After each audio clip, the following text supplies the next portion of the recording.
Muchísimas gracias a todos por conectarse a esta conferencia. Muchísimas gracias a Adriana, Estefanía, Daniela y a nuestra moderadora Fernanda por haber aceptado formar parte de este ciclo de conferencias en conmemoración al 8 de marzo, Día Internacional de la Mujer.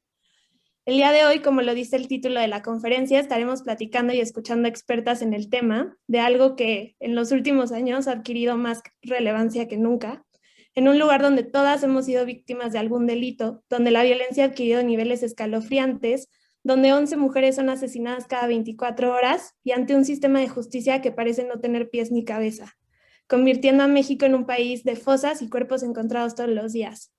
Además, se une con lo acontecido el lunes durante la manifestación, donde mujeres fueron lesionadas y donde seguimos apreciando y refrendando los roles de poder, el monopolio de la fuerza en líderes masculinos y los roles de género tan profundos. Ahora presento a Fernanda Lobo, quien también es exalumna de la Ibero, de Relaciones Internacionales, y quien desde hace varios años trabaja en el programa de Derechos Humanos de nuestra universidad. Ha trabajado en el proyecto Observatorio de Protección Internacional y actualmente se encuentra encargada de la línea de investigación sobre personas refugiadas. Muchísimas gracias por estar aquí. Muchas gracias a ustedes por invitarme. Y bueno, hola a todas, bienvenidas a esta conferencia titulada Narcotráfico y Militarización, la mejor representación del patriarcado. Y la conversación de hoy busca abordar el tema de cómo las mujeres nos vemos afectadas por el proceso de militarización de la seguridad pública por el que México ha ido atravesando, ¿no? Empezando en 2006, al inicio del sexenio de Felipe Calderón, pero que se ha ido perpetuando hasta el día de hoy. La estrategia no solo no ha alcanzado sus objetivos, sino que ha provocado más violencia y violaciones a los derechos humanos tan graves como son las desapariciones forzadas, las fosas clandestinas, la tortura, entre otras.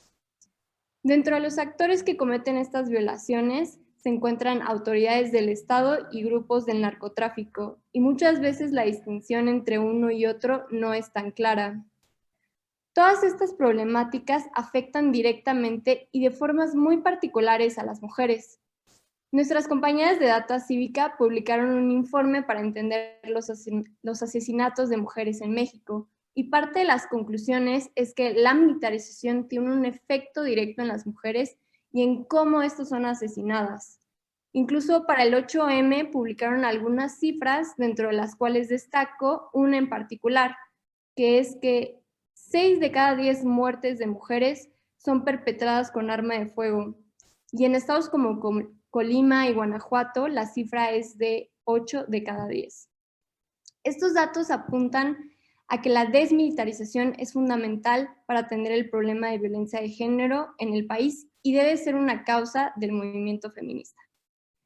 Pero más allá de estos datos, la violencia impacta en todos los aspectos de nuestra vida, a través de la violencia que se ejerce sobre nuestros cuerpos, como en el caso de la tortura y el abuso sexual, o en los núcleos familiares, cuando una persona cercana es víctima de violencia y por los roles de género impuestos, impactan a las mujeres de formas específicas, como es el caso de las madres que buscan a sus hijos e hijas. Para ayudarnos a profundizar en estos temas está nuestro panel de expertas. Primero, Adriana Muro, fundadora y directora de Elementa Derechos Humanos, nos hablará sobre el impacto de esta violencia generalizada y ejercida por grupos del narcotráfico sobre las mujeres y de cómo podemos crear una política de drogas con perspectiva de género. Después, Estefanía Medina, fundadora y codirectora de Tojil, hablará sobre la militarización como una estrategia patriarcal que implica y utiliza distintas formas de violencia de género. También de cómo la corrupción y la impunidad que persisten en México ayuda a perpetuar estas violencias. Por último, Daniela Malpica, fundadora y codirectora de la organización Justicia Transicional en México, nos va a hablar de cómo podríamos aplicar un proceso de justicia transicional desde una perspectiva de género y de cómo los colectivos de la sociedad civil conformados por mujeres pueden participar y que de hecho ya participan en este proceso. Cada una de ellas tendrá 20 minutos para hacer su exposición y después pasaremos a una ronda de preguntas y respuestas. Y bueno, sin más preámbulo, le cedo la palabra a Adriana.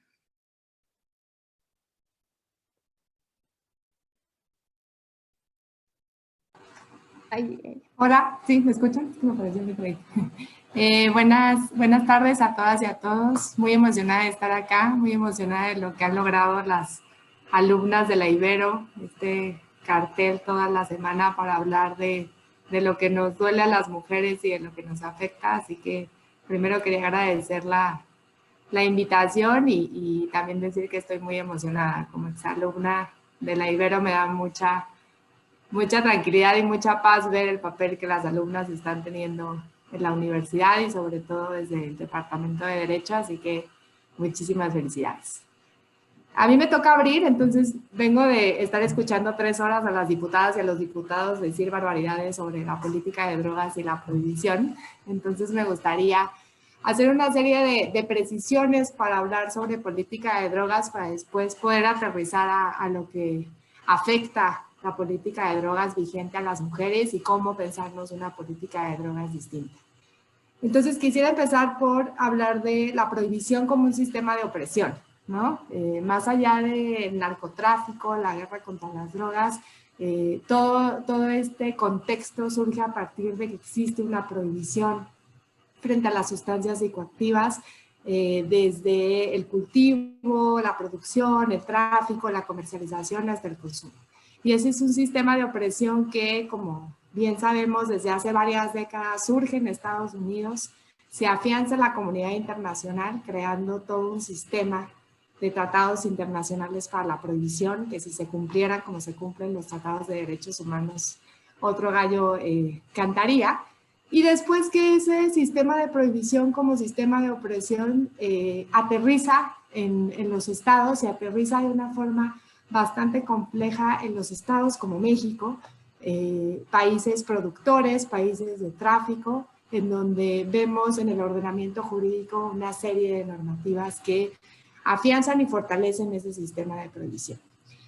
Lo segundo, si la mayoría aquí son abogadas y abogados, es que el derecho ha sido un instrumento clave para mantener ese sistema de opresión, ¿no? Desde el derecho penal, el derecho procesal, el sistema penitenciario en general, y ahora recientemente a partir de la declaración de la llamada guerra contra las drogas iniciada por Felipe Calderón, que siguió a Peña Nieto y que legitimó a Andrés Manuel López Obrador, empezamos a ver cambios incluso en el derecho constitucional que permiten una serie de estrategias para mantener este sistema de opresión. El tercer punto que me gustaría hablar es del enfoque bélico. Y yo desde hace unos meses pienso si realmente tenemos que seguir hablando de guerra contra las drogas. Porque hablar de guerra contra las drogas permite legitimar una serie de actividades propias de la guerra, propias del conflicto armado.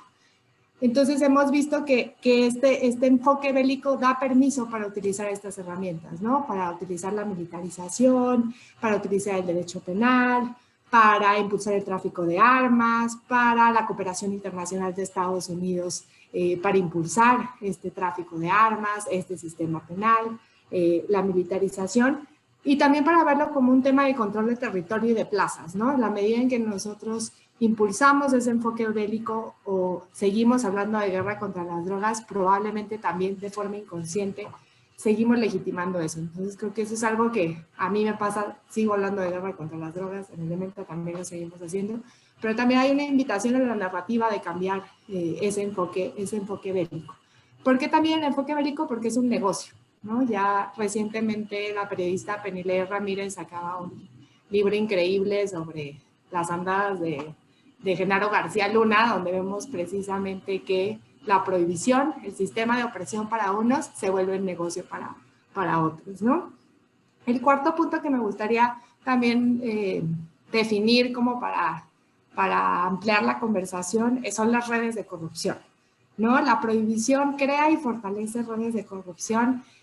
Por ahí en la introducción hablaban de, bueno, vamos a hablar de los efectos que las estructuras criminales tienen en las mujeres. Pues yo diría que tanto las estructuras criminales como los servidores públicos, ¿no? Cada vez, como bien decían, la línea es muy delgada. Vemos cada vez estructuras criminales conformadas por autoridades del Estado, ¿no? Lo vemos en el caso de Nayarit, lo vemos recientemente con Tamaulipas, y con todos estos juicios que se están llevando a cabo en Estados Unidos, tanto con servidores públicos como en contra de grupos de la delincuencia organizada, donde vemos cómo se teje también la memoria y la verdad en relación a lo que ha significado la prohibición en países como México, y que esas redes de corrupción, mantenerlas y fortalecerlas tiene costos muy amplios, ¿no? Cuando a mí me preguntan qué tiene que ver la política de drogas con las personas desaparecidas, pues todo, ¿no? Porque esas redes de corrupción y esos costos para mantener la red, para lograr que una sustancia psicoactiva que viene de Colombia pase por Centroamérica, llegue a México y cruce la frontera, requiere muchos costos que también requieren muchas violencias. Entonces creo que es importante también definir esas redes de corrupción. Y finalmente, para aterrizarlo al tema, ¿no? El tema del impacto de este sistema de prohibición en los cuerpos de las mujeres, en los dolores de las mujeres, en la vida y en el proyecto de las mujeres, tendríamos que hablar de que este sistema de opresión, que es la prohibición, interacciona con nuestros sistemas de opresión, ¿no? Con el capitalismo, con el racismo, con el clasismo y finalmente con el patriarcado, ¿no? Entonces aquí me gustaría también identificar cómo los sistemas de prohibición potencializan los roles de género, ¿no?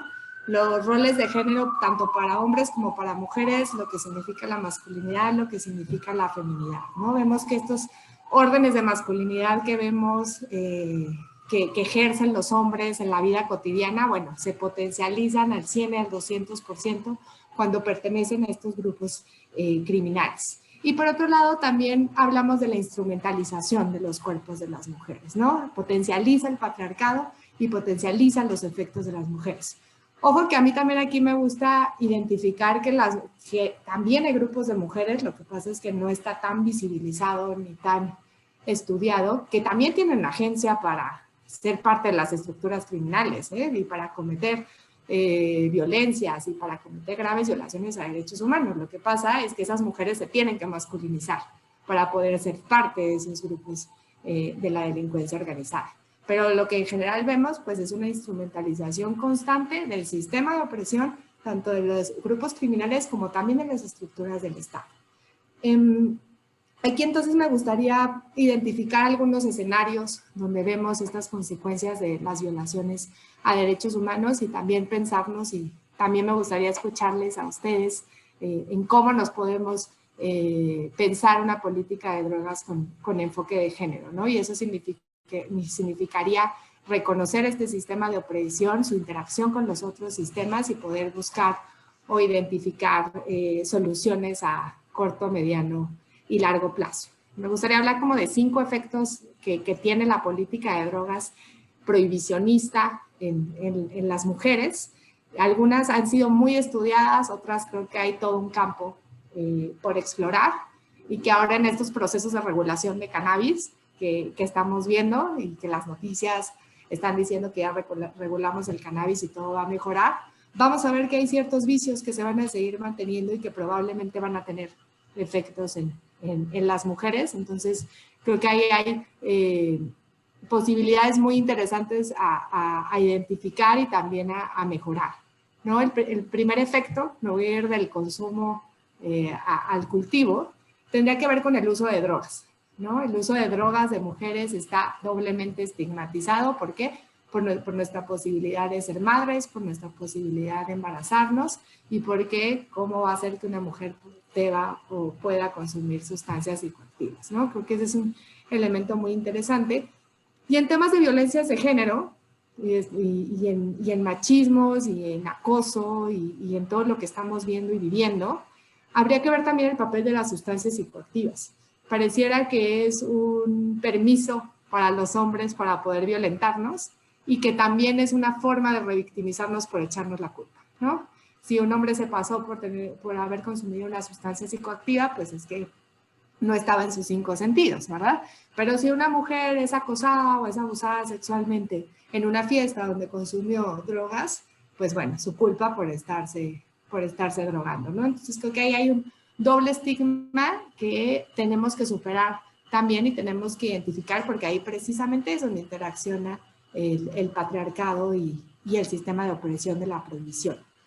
Otra tiene que ver con la instrumentalización de los cuerpos, ¿no? Creo que no hay nada más instrumento de nuestro cuerpo en la política de drogas que las mal llamadas mulas, ¿no? Vemos estos casos de mujeres que ingieren sustancias psicoactivas para transportarlas, y ahí es también muy interesante cómo intersecciona con otros procesos de represión que también tienen que ver con el clasismo, ¿no? ¿Quiénes son las mujeres que están ahí? ¿Quiénes son las mujeres que están en el marco del microtráfico, ¿no? Porque nuestro derecho intentó dividir, ¿no?, los delitos menores de drogas, vender droga, cultivarla, etcétera, y por otro lado el narcotráfico, ¿no? El Chapo Guzmán y demás. Sin embargo, el sistema penal, ¿contra quién se ha ido? Contra las personas que están en los eslabones más expuestos de la cadena de producción, y ahí están las mujeres, ¿no? Creo que ahí X y otras organizaciones de la sociedad civil han hecho un trabajo fundamental en visibilizar quiénes son estas mujeres, ¿no? Muchas son mujeres cabeza de familia que ven en el microtráfico una oportunidad. Vemos también casos de violencia intrafamiliar, vemos también incluso dinámicas familiares, ¿no?, donde toda la familia se dedica al microtráfico de sustancias psicoactivas. Pero también vemos a más mujeres privadas de la libertad por estos delitos. Si bien hay muchos más hombres frente al delito de narcomenudeo privados de la libertad, el INEGI nos dice que el 55% de las mujeres que están privadas de la libertad por delitos menores de drogas están en prisión preventiva oficiosa. ¿Qué quiere decir eso? Que no tienen ni siquiera una sentencia. Contra el 36% de los hombres que se encuentran en prisión preventiva oficiosa, ¿no? Vemos que entonces el sistema punitivo es muchísimo más duro con las mujeres que también ingresan a estas estructuras ilegales. La violencia intrafamiliar también pareciera que tampoco la relacionamos a veces, y los números no los relacionamos con el aumento de la violencia derivada del mercado ilegal. Y ahí hay que ver, por ejemplo, en cada vez más hombres portan armas de fuego, cada vez más hombres se insertan en las estructuras criminales, y ahí, por ejemplo, haciendo algunas entrevistas hace un par de años en Chihuahua y en Michoacán, nos contaban algunas mamás de mujeres que habían sido asesinadas por sus esposos, que estos pertenecían a grupos de la delincuencia organizada, y que muchas veces, para amenazarlas de que no los dejaran o que no los denunciaran, les mostraban los videos de cómo asesinaban a las mujeres dentro de las estructuras criminales, ¿no? Normalmente son asesinatos muchísimo más crueles que el de los hombres, y que esa era una forma de amedrentar a sus esposas, a sus novias, a sus parejas. Creo que un caso que a veces no se ve desde una perspectiva de política de drogas y de prohibición, pero que lo es el caso de Maricela Escobedo. No sé si han tenido oportunidad de ver el documental, pero en el caso de su hija Rubí, la persona pues, que era su pareja en su momento se empieza a vincular con los Zetas.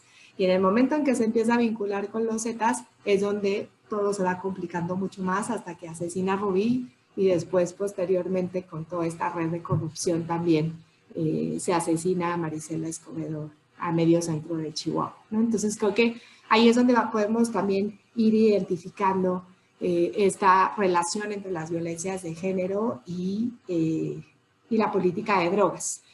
También las violencias en el espacio público, ¿no? También Data Cívica, Intersecta, otras organizaciones de la sociedad civil también han identificado el aumento de el número de mujeres asesinadas en espacio público.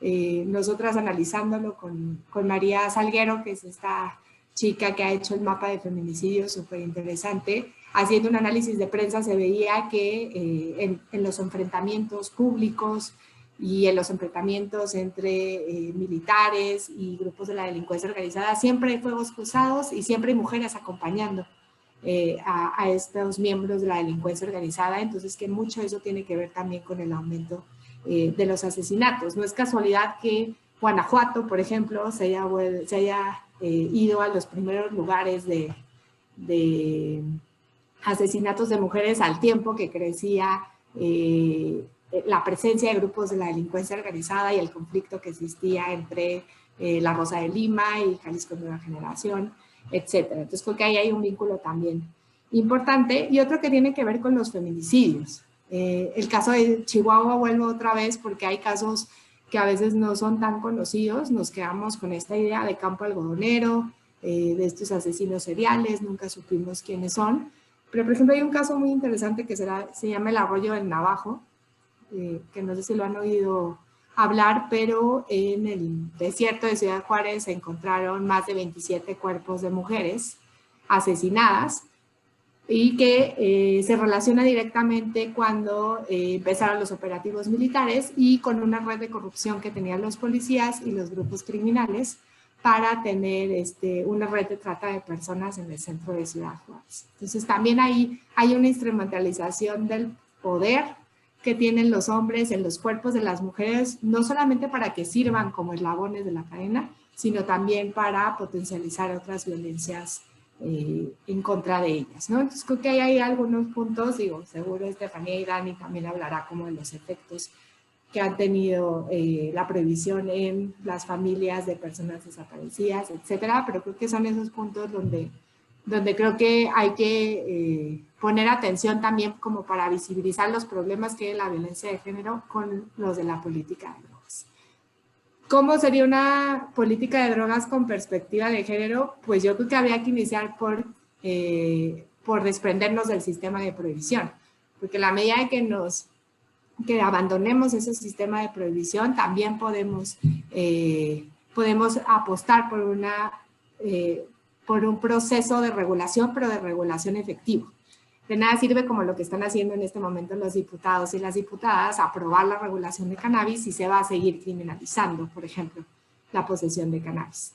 De nada va a servir que se regule el cannabis si no hay una perspectiva diferencial para las personas cultivadoras, muchas de ellas mujeres, ¿no? Entonces, en la medida en que no tengamos enfoques diferenciales, en donde veamos cómo grupos históricamente discriminados en situación de pobreza han sido afectados por el sistema de prohibición, creo que no podemos avanzar, ¿no? Creo que hay que verlo como una medida de no repetición para poder también identificar cómo esas violencias derivadas de la prohibición nos están afectando a las mujeres. No sé si ya me pasé, pero lo dejaría ahí como para la conversación.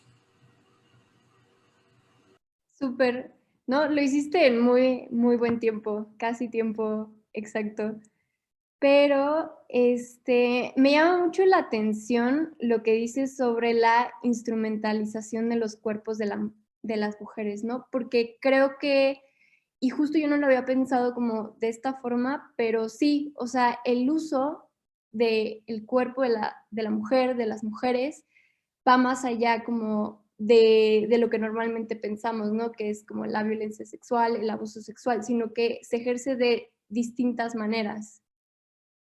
Y pues sí, esto es gravísimo y pues sí, igual rescato como lo que tú dices, que es absolutamente necesario abandonar como esta política de prohibición y como justo estos aparentemente avances que están haciendo, ¿no? desde el gobierno, desde el Estado, pues siguen criminalizando a los grupos más vulnerables. Y bueno, para pasar a la exposición de Estefanía, igual yo te quería preguntar a ti, Estefanía, un poco cómo desde el litigio estratégico que ustedes hacen en Tujil, ¿cómo crees que estos casos pueden transformarse en políticas públicas que realmente impacten de forma positiva no solamente a las mujeres que ustedes representan, sino pues a todas en general, ¿no? Y bueno, ya, te cedo el micrófono. Muchas gracias y nuevamente mil gracias por la invitación. Es una mesa fantástica de un tema que creo que nos debe preocupar y sobre todo ocupar a todas y a todos. Y si quieren, ahorita entro un poco al impacto de cómo los casos de litigio pueden abonar. Y quisiera solo remontar, me parece súper interesante todo lo que nos estuvo comentando Adriana, y creo que vale la pena empezar a hacer comparaciones. ¿Qué tienen en común si pudiéramos poner algunos aspectos esta visión machista y patriarcal con el ejército, ¿no? Y vemos un sinfín de temas en común como jerarquía y obediencia con independencia de lo que sea que se tenga que cumplir, es una instrucción que se sigue y es una visión que entra de lleno. La violencia como un mecanismo para resolver cualquier tema en cualquier función, una visión autoritarista, y creo que sobre todo, y muy interesante que se vincula con estas redes de corrupción, una complicidad, ¿no? Una serie de pactos no escritos que hay de protección entre cualquiera de los que forman parte del grupo que se está siguiendo. Y creo que algo bien interesante que podríamos analizar de cómo se ha venido dando la historia de la participación del ejército en distintos momentos de la historia. Platicábamos, digamos, en la última etapa, hace un momento, qué pasó con Calderón, qué pasó en la época de Peña Nieto y que se repite hoy en el gobierno de AMLO, pero en realidad es que la historia creo que es un poco más antigua. Creo que estaríamos hablando de cómo usar este mecanismo de opresión y de poder como un pacto prácticamente entre civiles y militares que viene pues prácticamente desde los años 40.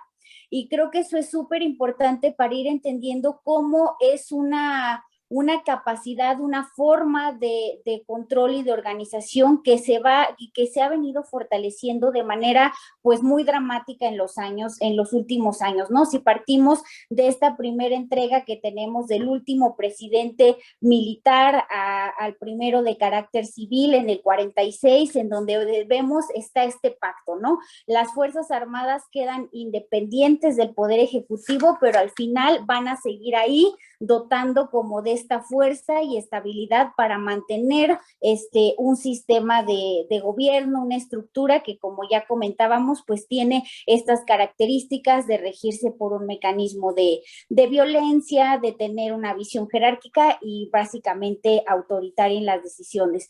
Y luego, ¿cómo se va metiendo justamente en este vínculo entre narcotráfico y seguridad pública, ¿no? Y lo empezamos a ver como en proyectos muy concretos, el tema de Proyecto Cóndor del 76, después otros en los 80, y finalmente ya en los 90 lo vemos mucho más focalizado en usar prácticamente al ejército sobre pretexto de funciones de seguridad pública en atentar contra grupos que están prácticamente generando alguna desestabilización o que tienen alguna visión contraria a la visión política que se tiene desde el ámbito nacional con lo que vimos en Chiapas y el EZLN. Entonces, en realidad lo que va ocurriendo con esta militarización es que se va utilizando como un mecanismo de control y como un mecanismo de tener las direcciones de toda una estructura de poder en el país. Y creo que algo pasa bien interesante en el 2000, ¿no? La primera pregunta, ¿qué va a pasar con este pacto civil, militar, cuando tenemos un cambio de gobierno, prácticamente pues el primero de oposición? Y la respuesta fue nada. O sea, ese pacto continuó, se fortaleció, designaron a un procurador general de la República exmilitar, fortaleciendo esta idea de que el pacto civil y militar iba a continuar.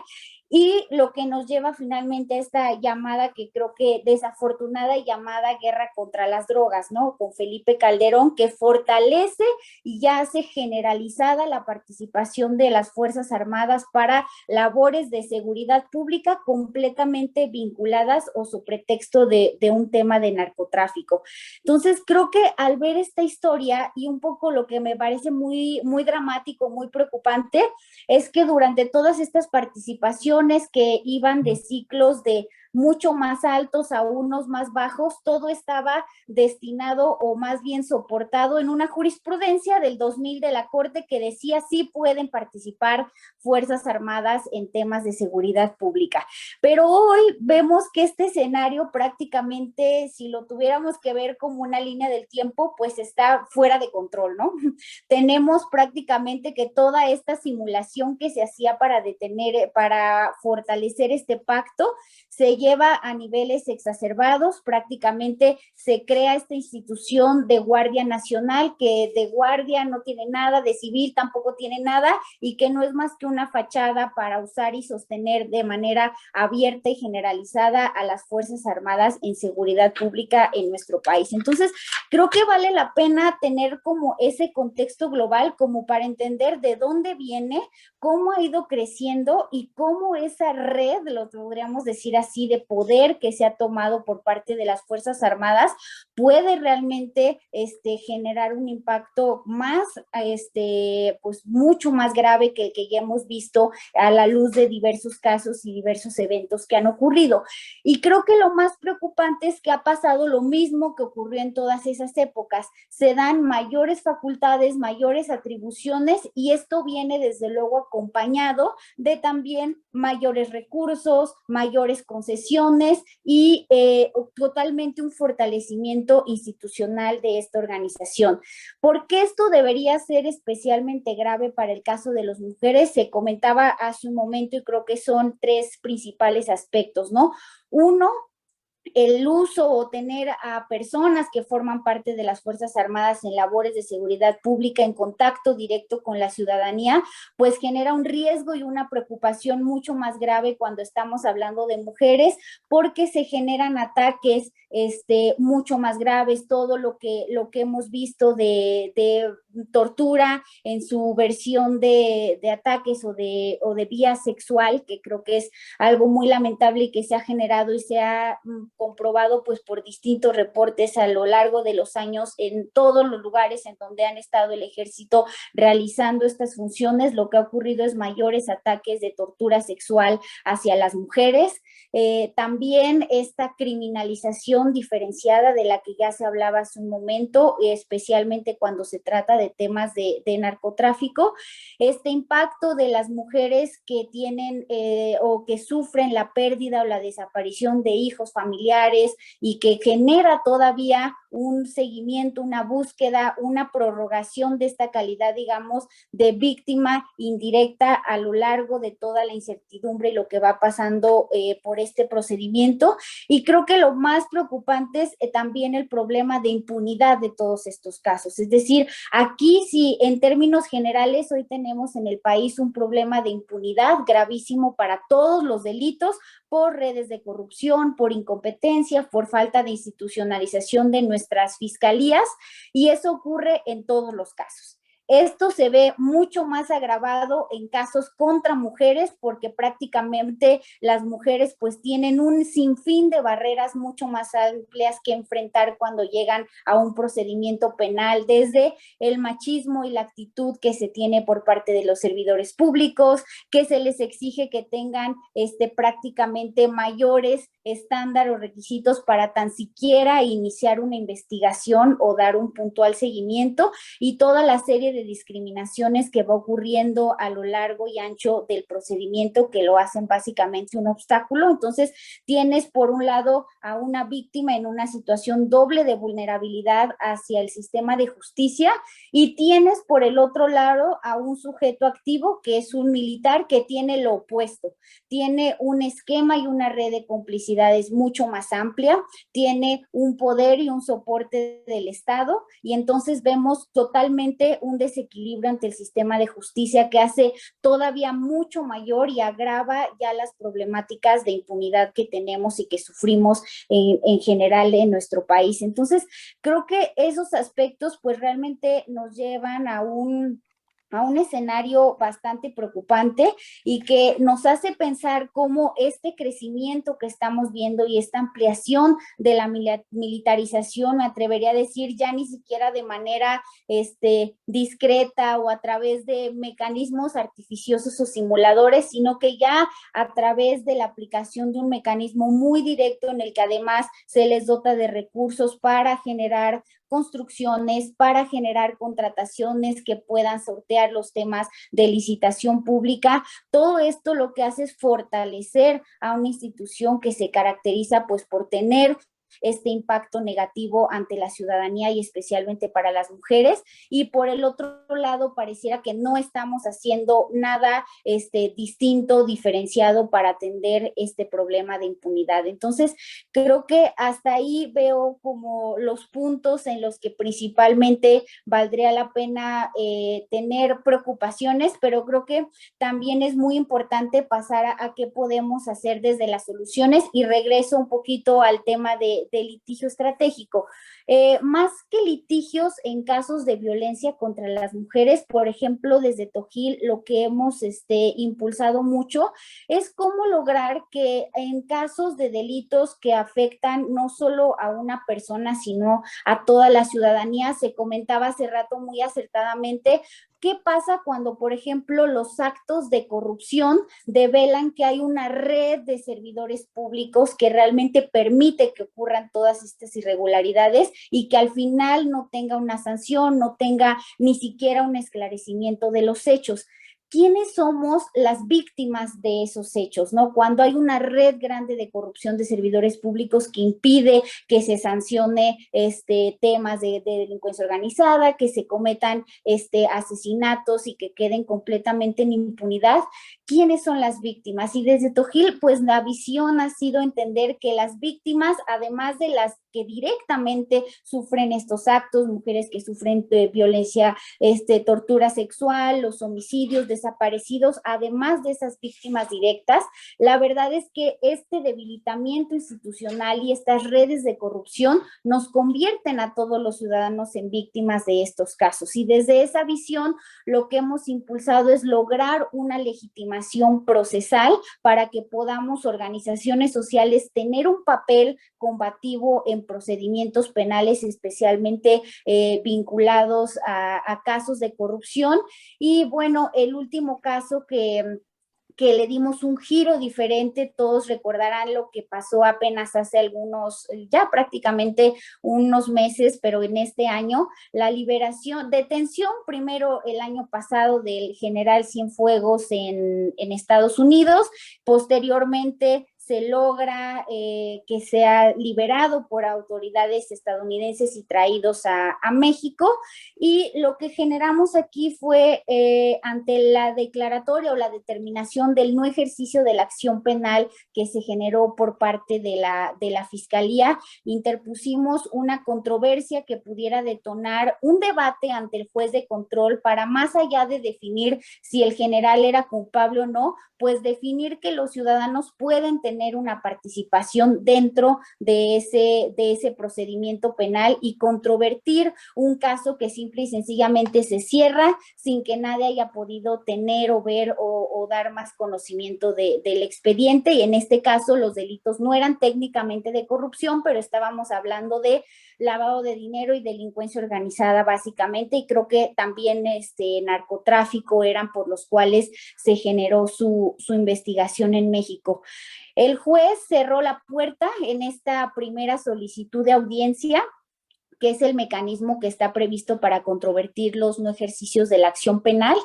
Y pues hasta ahí va la historia, pero creo que más casos como este y distintas otras visiones que seguro ahorita mis colegas van a estar comentando, creo que pueden ir ayudando a, sobre todo, ir empoderando el papel de los y las ciudadanas de qué podemos hacer ante la serie de irregularidades y sobre todo actos de corrupción, redes de complicidad que se mimetizan con la militarización como un mecanismo de poder y que al final van reduciendo nuestra capacidad, nuestro derecho a vivir en un estado democrático de derecho, básicamente. Entonces, creo que hasta aquí dejaría los primeros puntos y nuevamente mil gracias. Súper. Bueno, igual, muchas gracias por tu exposición. Creo que rescato, o sea, de todo este como proceso que nos hablaste como de la militarización, pues sí, o sea, es que en sí mismas el ejército y las Fuerzas Armadas ya son instituciones extremadamente patriarcales, ¿no? Que operan bajo esa lógica, ¿no? Y justo a mí me llamaba la atención cuando me pasaron el resumen la ficha técnica de esta conferencia, cómo se hablaba de militarización, o sea, decía militarización y perspectiva de género, y justo siento que, o sea, no es que esté mal como lo redactaron ustedes, pero justo creo que no es posible tener ambas porque ya de por sí, o sea, esas instituciones son inherentemente patriarcales, ¿no? E igual otras instituciones del Estado, la policía, etcétera. Y justo por eso cuando las mujeres vamos a denunciar pues esta violencia en contra de nosotros, pues no se nos cree y justo al contrario, ¿no? Terminamos siendo más criminalizadas. Y igual también se me hace muy bonito lo que dices como de empoderar a las ciudadanas. Y bueno, ya que todavía tenemos como 5 minutitos de tu exposición, no sé si nos quieras hablar un poquito más de eso, o sea, cómo empoderar a las mujeres desde tu posición.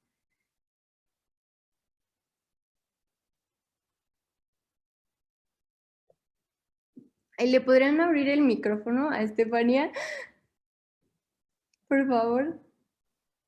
Gracias, perdón, creo que yo lo cerré y luego ya no logré arreglarlo. Pues desde nuestra perspectiva son varios aspectos. Uno muy importante que justo en un ratito, prácticamente en una hora, tenemos otra presentación de un carnet de denuncia. Creo que se hila mucho con una guía contra la violencia de género que lanzamos junto con la organización Impunidad Cero.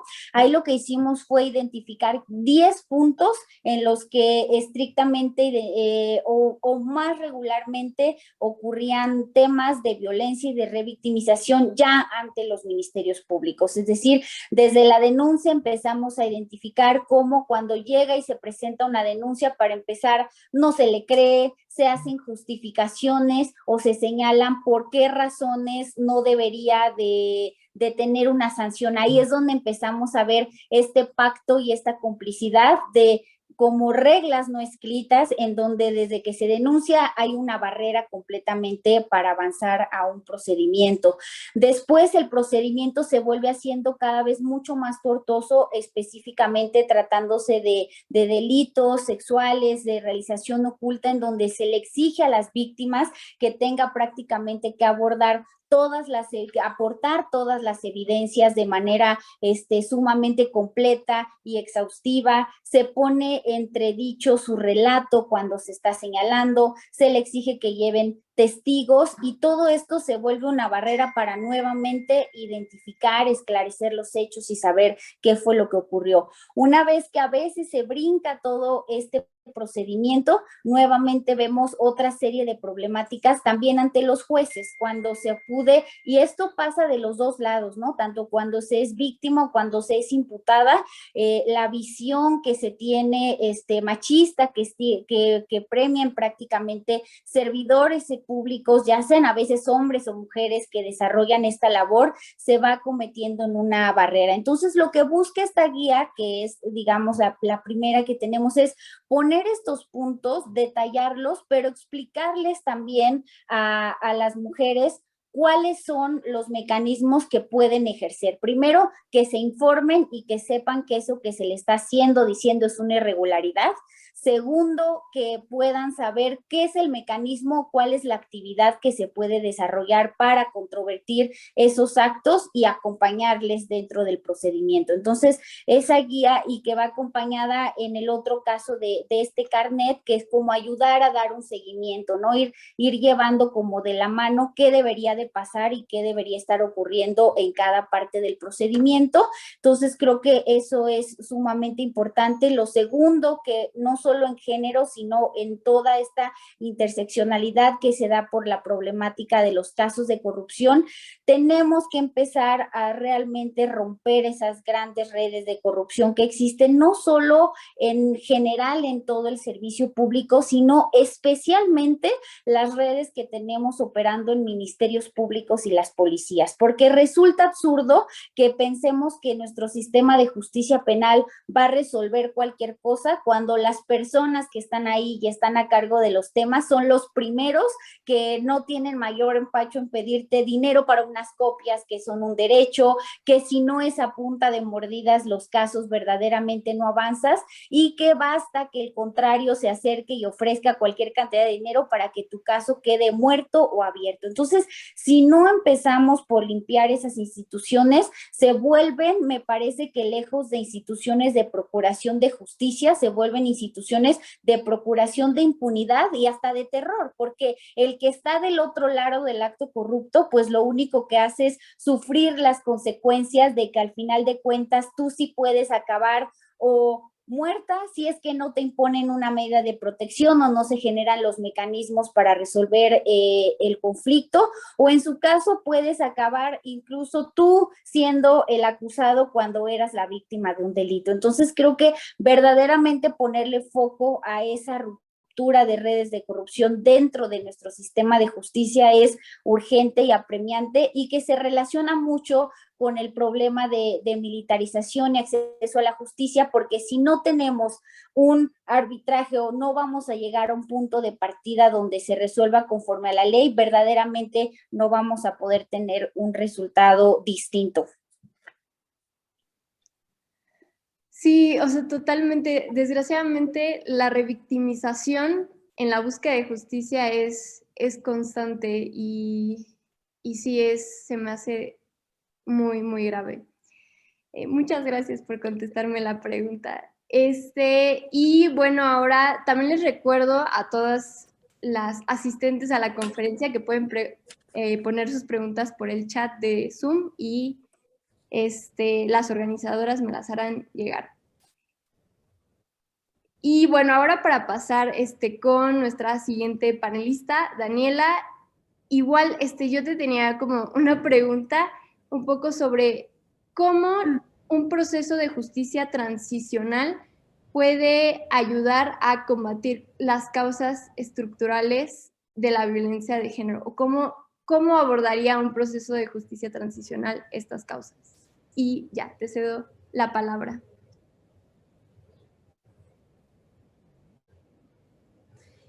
Muchas gracias.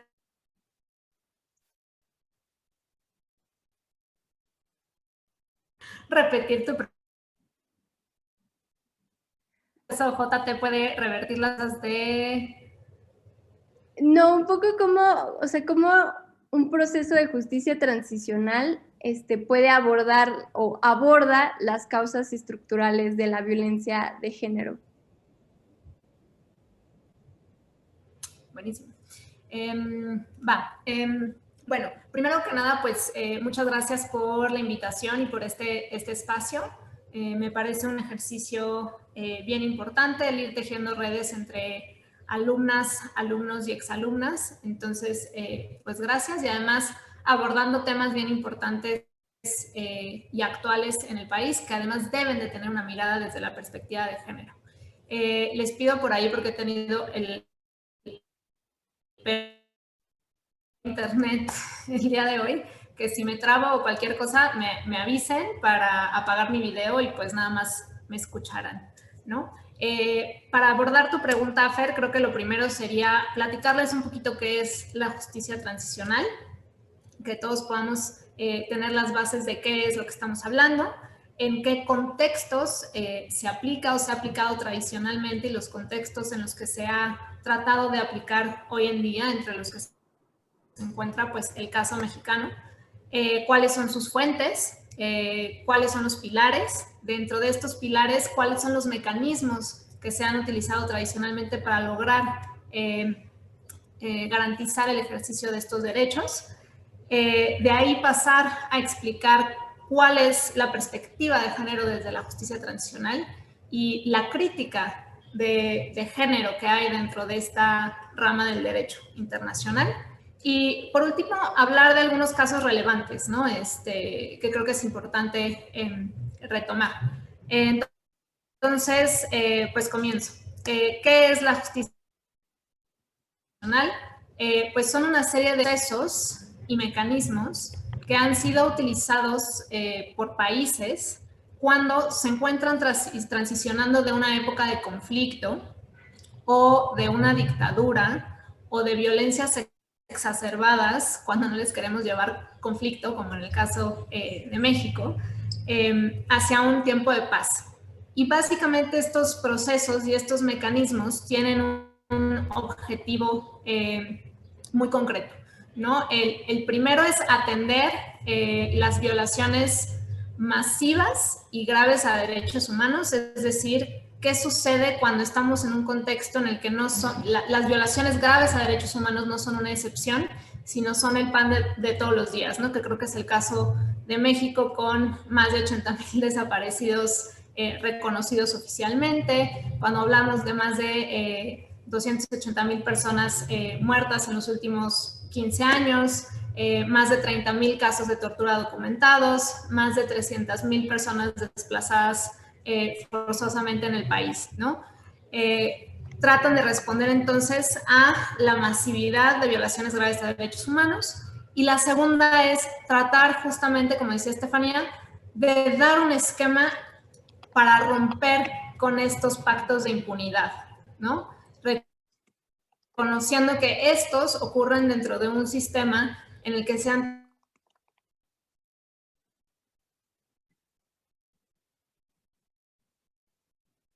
de macrocriminalidad mexicano, pues tienes autoridades federales, estatales, municipales vinculadas con grupos armados o grupos de la delincuencia organizada y también con empresarios, ¿no? Porque también no hay que dejar de lado que esto no es nada más muchas veces una red entre grupos armados y gobierno, ¿no? También muchas veces pues hay vehículos empresariales que también están involucrados. Entonces, bueno, ya platicamos también un poquito de los contextos. El contexto tradicional en el que se ha aplicado la justicia transicional es en países que vienen saliendo de conflicto, es decir, una guerra, o un conflicto armado interno, como es el caso de Colombia, que no es entre países, sino entre grupos armados dentro de un territorio nacional, y o saliendo de una dictadura, ¿no? Como el caso de Argentina, que tenían una dictadura militar y al momento de que se derrocan necesitaron mecanismos extraordinarios. ¿Por qué? Porque es muy difícil que la autoridad se investigue a sí misma, ¿no? Entonces necesitamos instituciones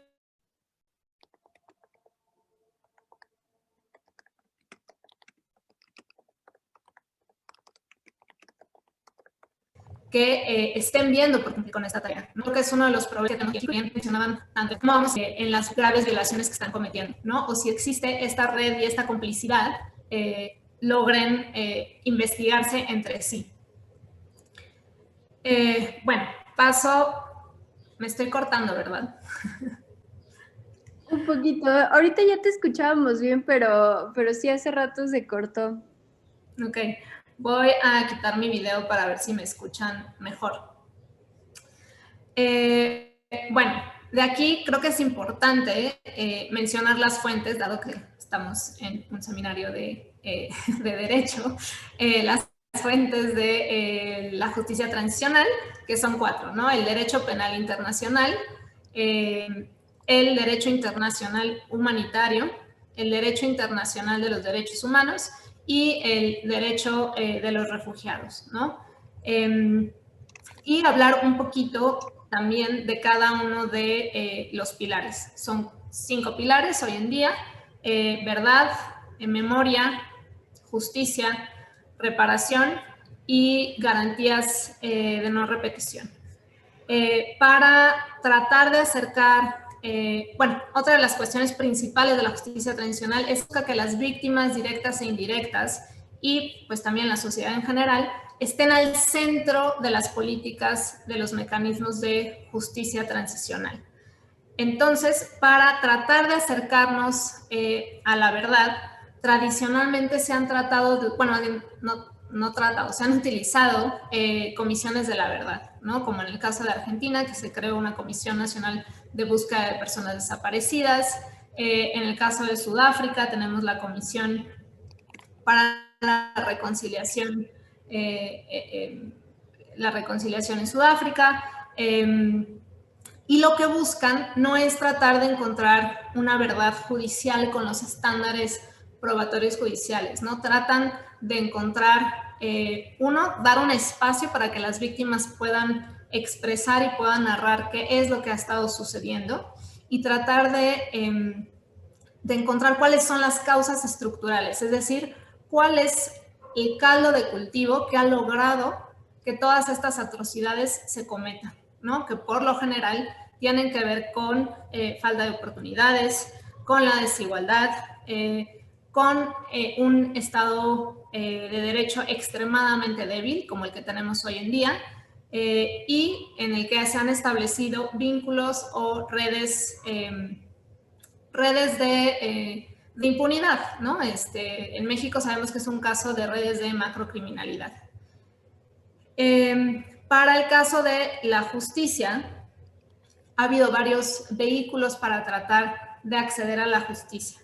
Y aquí creo que es importante diferenciar la justicia ordinaria en el sistema ordinario mexicano cuando estamos recurriendo a la justicia extraordinaria, como es el caso de la justicia transicional, ¿no? Y en el cual se da por entendido, y esto es bien importante que tanto la sociedad como las víctimas lo tengan muy claro, que ya estamos en una situación en la que va a ser imposible, aunque quisiéramos, va a ser imposible poder investigar y sancionar a todas las personas responsables de las graves violaciones a derechos humanos, ¿no? Y creo que ese también es el caso mexicano.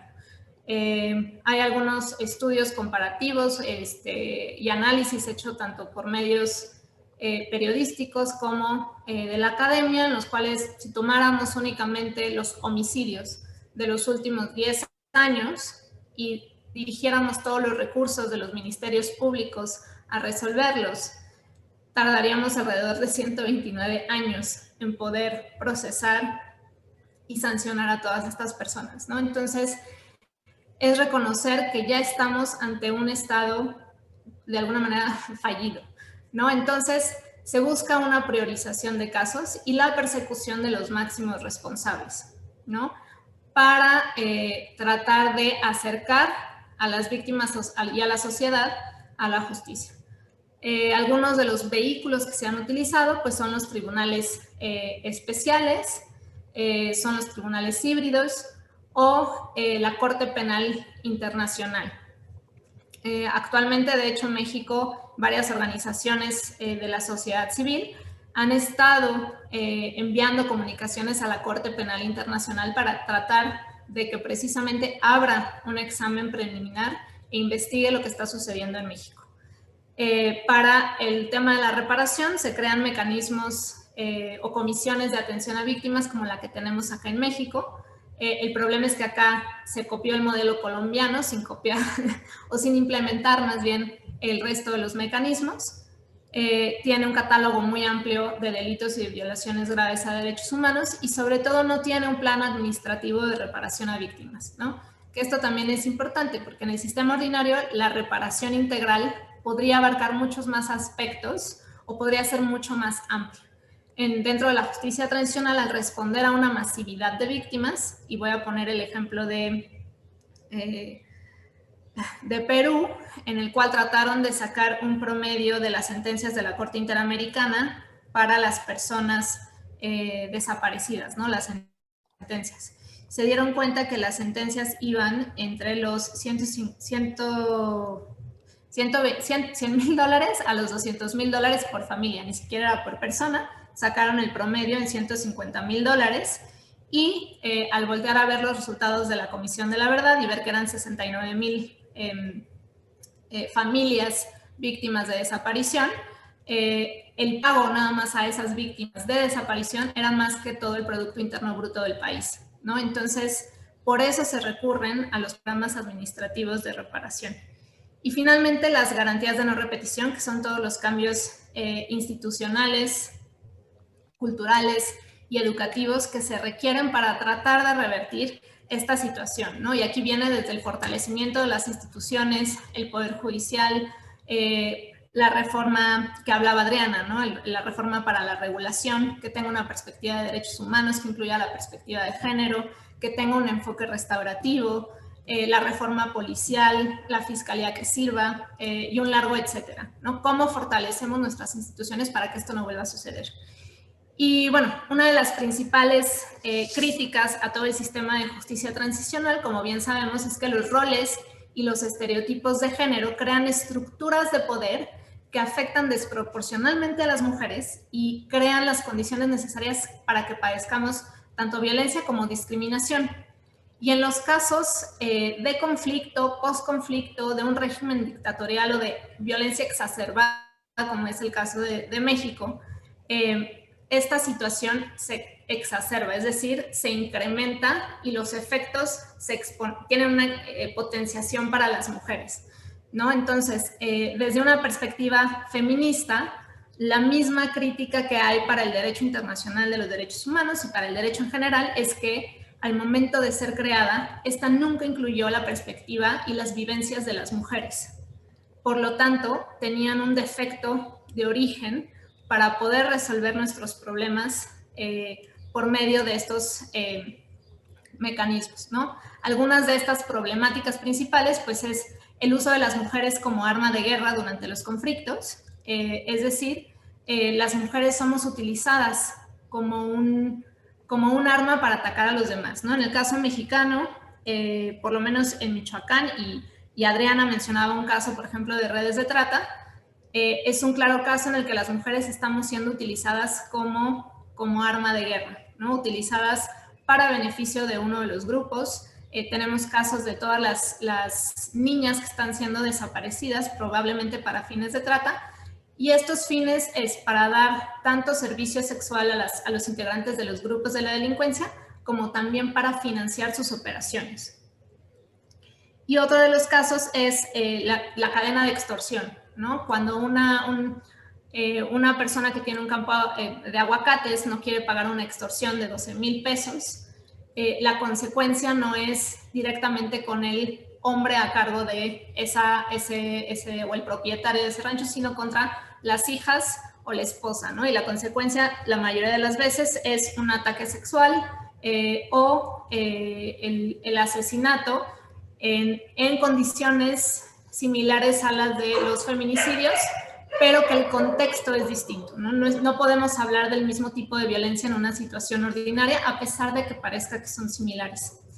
Después es la invisibilización en todos los procesos de verdad, búsqueda y paz, ¿no? Y también no están contempladas como agentes que pueden ser partícipes de los mismos grupos, ¿no? Y aquí me gustaría poner dos ejemplos muy sencillos. En Cherán, por ejemplo, es uno de los municipios en Michoacán que ya tiene independencia, incluso en el sistema electoral, para poder llevar todos sus procesos de acuerdo a usos y costumbres, y que es uno de los pocos municipios que logró rebelarse en contra de los grupos de la delincuencia organizada en un contexto en el que Michoacán sigue ardiendo. Fue liderado por mujeres, ¿no? Y eso fue invisibilizado. Nada más conocemos que Cherán se levantó en armas, formó una policía comunitaria y tienen relativamente acceso a una situación de paz en medio de un estado que lleva varios años en llamas, ¿no? Y esto fue liderado por mujeres. Después, pues, mujeres dentro de otros estados, Guerrero, Michoacán, que también han liderado otros grupos de autodefensas. Y, por supuesto, la mayor parte de la búsqueda realizada dentro de nuestro país está liderada por las madres, hermanas y esposas de las personas que han desaparecido, ¿no? Y esto es algo que ha sido muy invisibilizado por parte tanto de medios como de la sociedad en general. No es algo que tengamos como en mente. En las garantías de no repetición no tienen una visión realmente transformadora que contemple generar y mejorar el ejercicio de las mujeres, ¿no? Por lo general buscan únicamente dar una compensación y no tienen realmente contemplado el factoraje de género. Por ejemplo, una mujer que es esposa de un hombre que desapareció, se busca únicamente darle una pensión en lugar de poderle dar las herramientas para que pueda superar esta condición y pueda activarse económicamente después de una vida en la que estaba fungiendo como la proveedora de cuidados, ¿no? sin una retribución económica. Algunas otras problemáticas tienen que ver con... ay, perdón, ya me cansé, déjame tomar un traguito. Y no sé cómo vaya de tiempo, Fer. Vas bien, vas bien. Perfecto. Tiene que ver también con esterilizaciones forzadas, abortos forzados o incluso muchas veces también con el tema de obligar a las mujeres, el genocidio a la inversa, ¿no? Cuando estamos hablando de un grupo específico, una población específica, romper con el linaje al embarazar a las mujeres con personas fuera de las comunidades. Aquí creo que es importante resaltar, por ejemplo, que fue hasta el año 2000, que ya sé que parece que fue hace mucho tiempo, pero 20 años es muy poquito realmente cuando estamos hablando de resoluciones y de políticas públicas y de un ámbito que nos precede, ¿no? Que es el ámbito internacional. Es realmente poquito, ¿no? Y es apenas en el año 2000, a través de la resolución 1325 del Consejo de Seguridad, que por primera vez se reconoce el rol fundamental que han tenido las mujeres en la prevención y resolución de los conflictos, las negociaciones, las operaciones y el mantenimiento de la paz, la respuesta humanitaria y la reconstrucción. Y bueno, en México, ¿cuál puede ser nuestra problemática principal? Más ahora que cada vez se ha tratado de hablar desde el gobierno de implementar mecanismos de justicia transicional, es uno, vigilar que realmente la perspectiva de género esté garantizada al momento de tratar de aplicar o de implementar este tipo de mecanismos, o lo que yo llamo que no nos vendan gato por liebre, ¿no? Y aquí les van algunos ejemplos. Durante la campaña, cuando se estaba hablando de procesos de justicia transicional, incluso todo el proceso de la amnistía se dio en un contexto de pacificación en Guerrero, cuando estaba hablando justamente de los campos de amapola, ¿no? Y que consideraría incluso la amnistía para ello. Al final tuvimos una amnistía distinta con un objetivo de justicia social, no necesariamente para pacificar, pero por ejemplo aquí, a pesar de considerar la amnistía por aborto, pues realmente esto no va a solucionar el tema de raíz, ¿no? De nada nos sirve, y digo, es horrible decir eso porque obviamente va a beneficiar a mujeres que estén en prisión por aborto en este momento, pero de nada nos sirve que tengamos una ley de amnistía que va a estar vigente hasta el momento de publicación de la ley si no tenemos acciones de garantía de no repetición que realmente busquen la despenalización del aborto en todo el país, ¿no? Porque entonces lo que vamos a tener es otra vez mujeres siendo detenidas, procesadas y sentenciadas por el delito de aborto. La otra que ya mencionaba hace ratito es el tema de los feminicidios, ¿no? Si bien es un fenómeno que nos afecta y que afecta a las sociedades en general, en México es un fenómeno que aún no está siendo reconocido y que no existe esta diferenciación y que es muy complicado muchas veces determinarla, uno, por la falta de capacidad de los ministerios públicos en cuanto a tener el equipo humano, técnico y económico para poder realizar las investigaciones, y la segunda por las características muchas veces en las que se presentan estos homicidios, ¿no? Que ya les platicaba, como en el caso de Michoacán, que muchas veces es similares a los de un feminicidio tradicional, ¿no? Donde encuentran el cuerpo de la mujer descuartizados o quemados o vejados sin ropa, etc. Entonces, para empezar a tratar estas problemáticas, pues es necesario empezar a detectar estos problemas, ¿no? Y esta diferenciación, y creo que yo la dejaría ahí de inicio con mi participación. Muchas gracias, Daniela. Igual, rescato lo que dijiste sobre la invisibilización de las mujeres en procesos de paz. Justo creo que durante estos procesos, o sea, todas estas acciones que llevan a cabo mujeres, como tú decías, por ejemplo, las madres de personas desaparecidas, creo que conllevan pues, un sentimiento de sororidad que es muy bonito, ¿no? Porque están generando condiciones para hacer que otras mujeres que pasan por la misma situación se sientan acompañadas y pues sí, como ayudarse entre ellas, ¿no? Y eso es un tema que me gusta muchísimo. Y igual, muchas gracias por tu exposición. Ya tenemos unas preguntitas del público, entonces se las voy a ir diciendo y como quieran contestar ustedes, pues yo se los dejo abierto para que ustedes decidan si la quieren contestar o no. La primera es, ¿qué nos pueden comentar de la marcha del lunes? ¿Qué relación tiene el abuso cometido con la militarización y el uso y abuso de la fuerza? ¿Qué relación tiene el abuso cometido con la militarización y el abuso y el uso de la fuerza? Perdón, es que lo dije, creo que me confundí, pero ahí está la pregunta.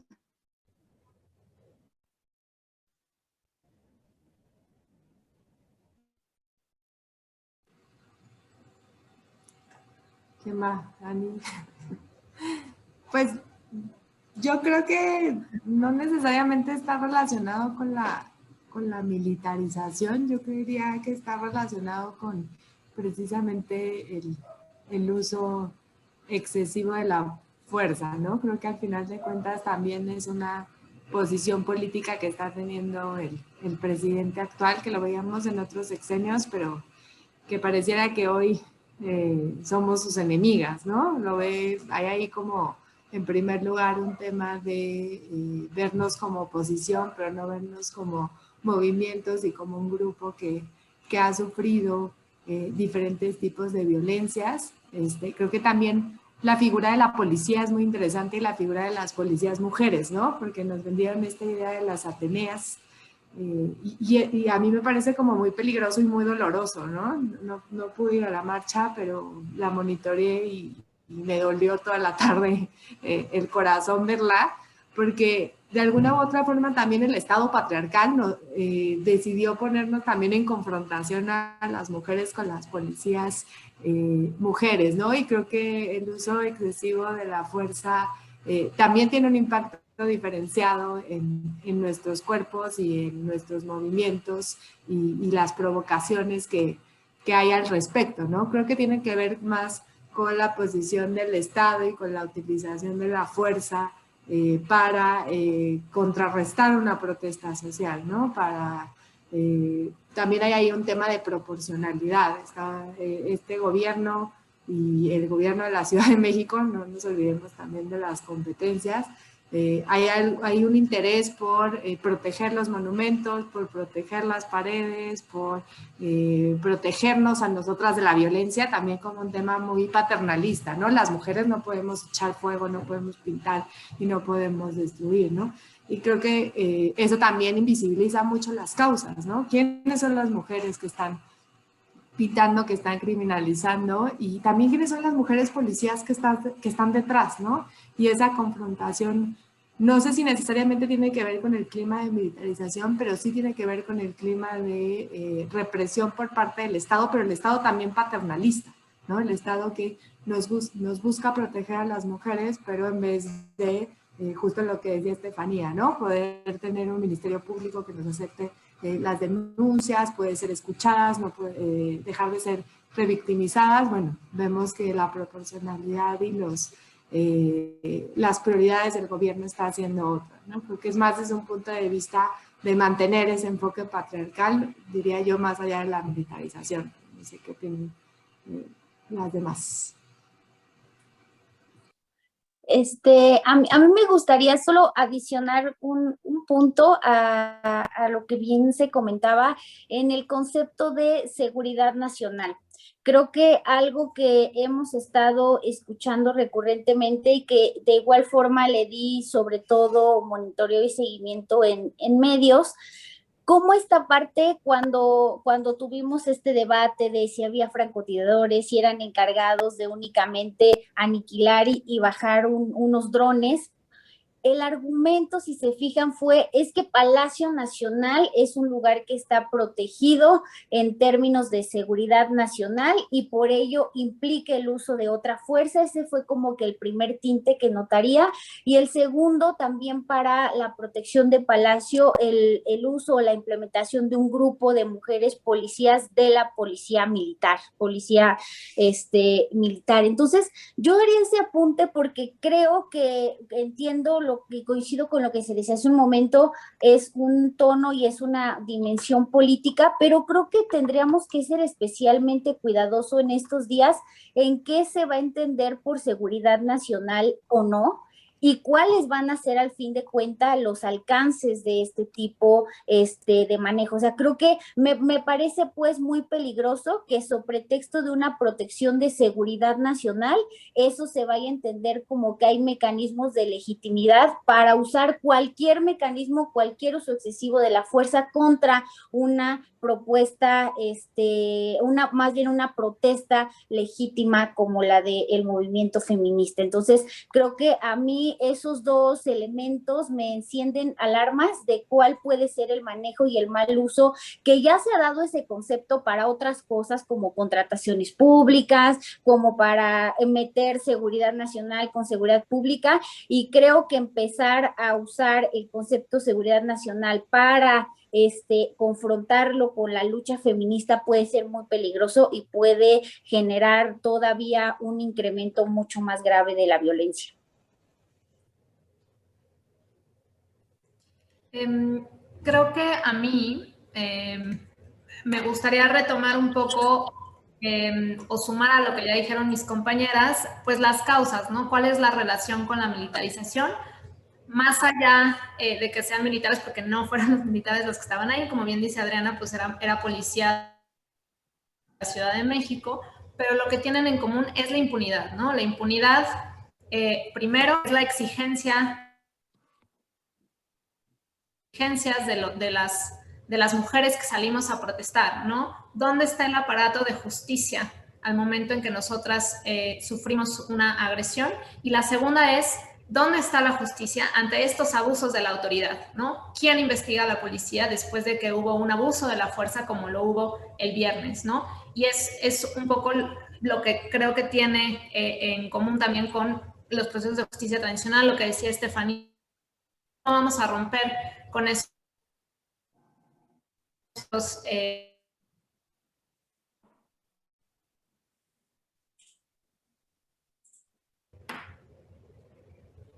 Daniela, te nos trabaste. Pero ya te escucho. Sí, ya no sé en dónde me quedé, pero un poquito retomar eso, ¿no? ¿Quién va a investigar? ¿Cómo vamos a hacer que la autoridad se investigue ante estos abusos del uso de la fuerza, ¿no? Que es un poco lo mismo y la misma traba que ocurre contra los abusos de la militarización, ¿no? No solo que se hagan a cargo de la seguridad pública, sino que en estas actividades que hoy en día están realizando, ¿quién investigue esos abusos, ¿no? Porque la realidad es que las sentencias que hay hoy en día en contra de militares por tortura, por desapariciones, pues son mínimas, ¿no? Entonces, creo que esa es otra de las cosas que yo ligaría, más allá de que la militarización hubiese tenido un efecto directo en las protestas de lunes. De ayer, no de lunes.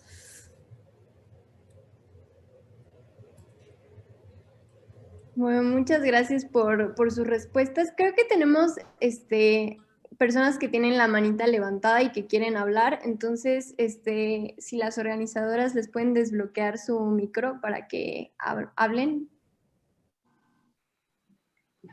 Hola, ¿me escuchan? ¿Me escucho bien? Sí, sí te escuchamos. Bueno, primero que nada, es un gusto estar aquí con las 4. A las 4 las admiro mucho. Y quería yo hacerles una pregunta un poquito relacionada con la marcha. El día anterior a la marcha vimos cómo se realizaron presuntos operativos de establecimientos donde se encontraban colectivos feministas. En estos operativos, casualmente se encontraron por elementos de la Policía Federal kilos y kilos de marihuana, mediante los cuales se pretendió tanto deslegitimar la causa como criminalizar a estas mujeres que al día siguiente iban a asistir a la marcha. ¿Cómo podemos evitar que este punitivismo excesivo del que ya hablaban y el prohibicionismo alrededor de la marihuana y de las drogas siga perjudicando a las mujeres y siga siendo utilizado para criminalizar a las personas, sobre todo por elementos de la Policía Federal, ya sea cuando están realizando un operativo o cuando están realizando algún cateo? Todas estas implantaciones, digamos que luego se dan, pero más en estos contextos y más con los hechos que ocurrieron el 7 de marzo, ¿cómo creen ustedes que podrían prevenirse este tipo de acciones y este tipo de criminalización? Gracias.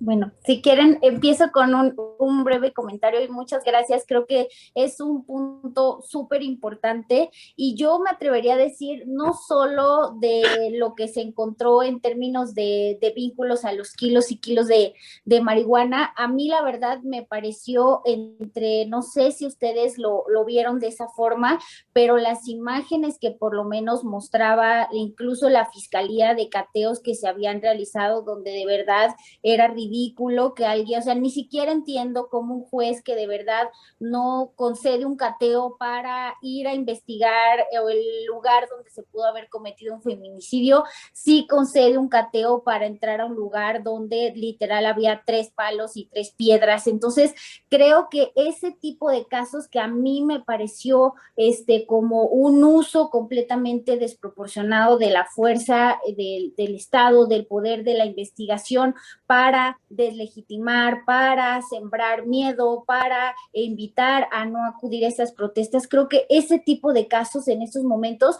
más que no sé si tengo ideas para la prevención, pero creo que valdría la pena en estos momentos que ya ocurrieron, sí llevarlos a sus últimas consecuencias, lograr acreditar cuando son actos sembrados. Creo que permitir que no haya una nueva impunidad en esos casos que sí pudieron servir en muchos factores como disuasivo para que las personas acudieran a una propuesta por una razón, una protesta por una razón completamente legítima. Entonces, yo creo que en esos casos como muy identificados vale la pena que creo que no solo se nos queden como en el tintero de unas notas periodísticas, sino tratar de forzar al sistema de justicia hasta el último para determinar qué fue lo que pasó y qué es lo que nos lleva a que los mecanismos que no están sirviendo para investigar y sancionar violaciones, abusos, feminicidios, sí están sirviendo para disuadir o para amedrentar este tipo de protestas.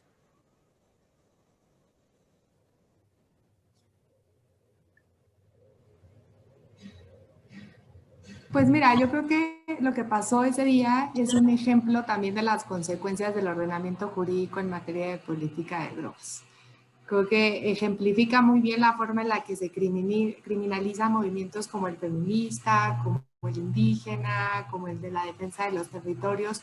¿Por qué? Porque el delito de posesión simple, que está contemplado en la Ley General de Salud y en el Código Penal Federal, es el delito perfecto para las autoridades que no quieren investigar y que quieren criminalizar movimientos. ¿Por qué? Porque este delito lo que hace es criminalizar la mera conducta de poseer una sustancia psicoactiva.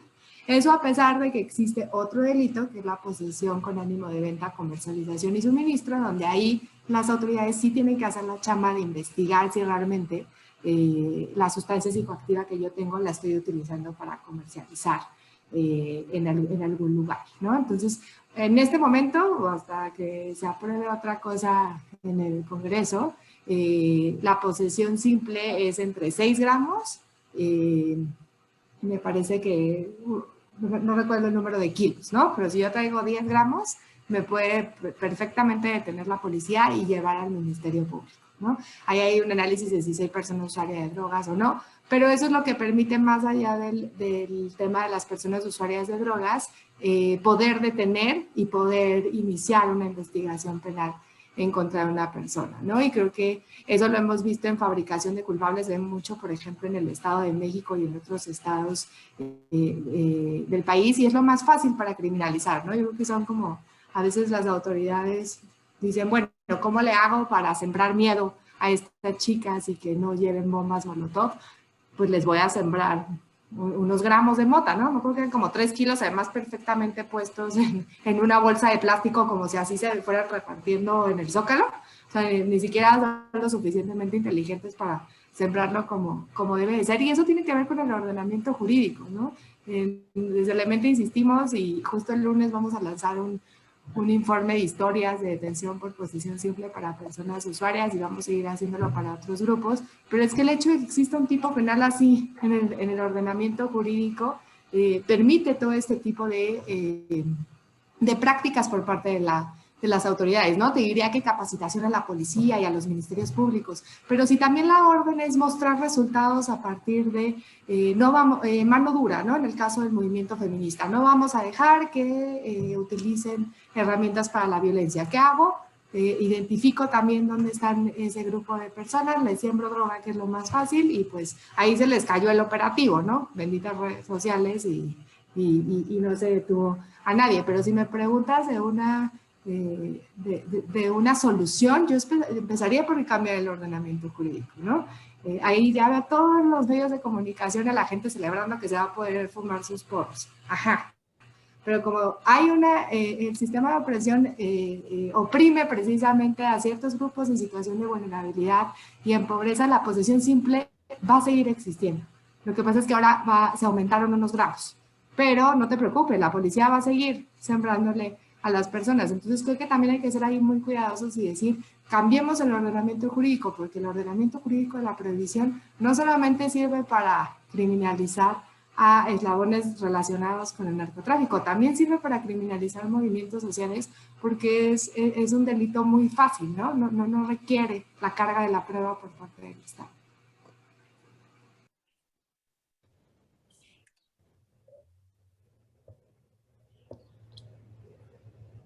Ay, como que me perdí al final, pero sí, creo que a mí lo que me gustaría añadir, y que creo que tiene relación a lo que dijo Adri, es cómo estas pequeñas acciones,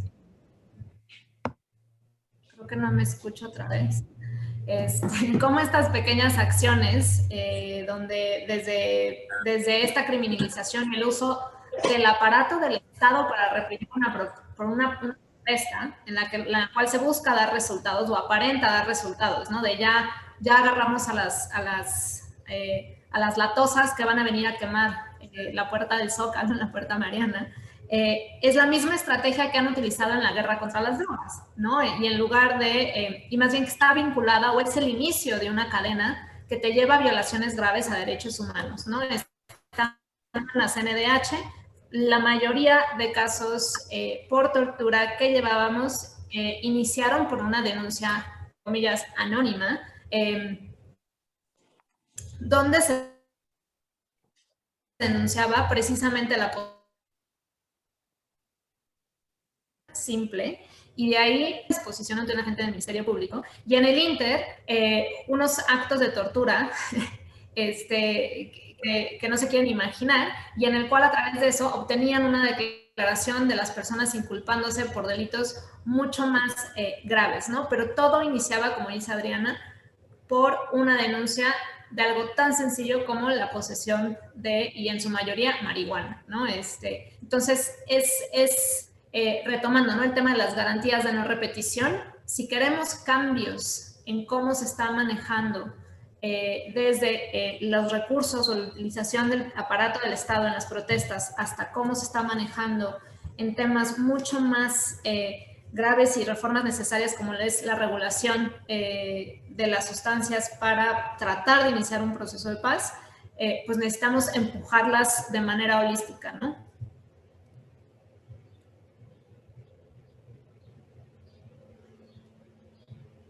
Bueno, igual espero que la pregunta haya quedado contestada. Creo que sí estuvo bien, muy bien respondida. Tenemos otras preguntas en el chat, pero igual también si a alguien le gustaría hacer su pregunta hablada, pues alce su manita. Y la siguiente pregunta es, ¿qué papel juegan las madres buscadoras en nuestro sistema jurídico?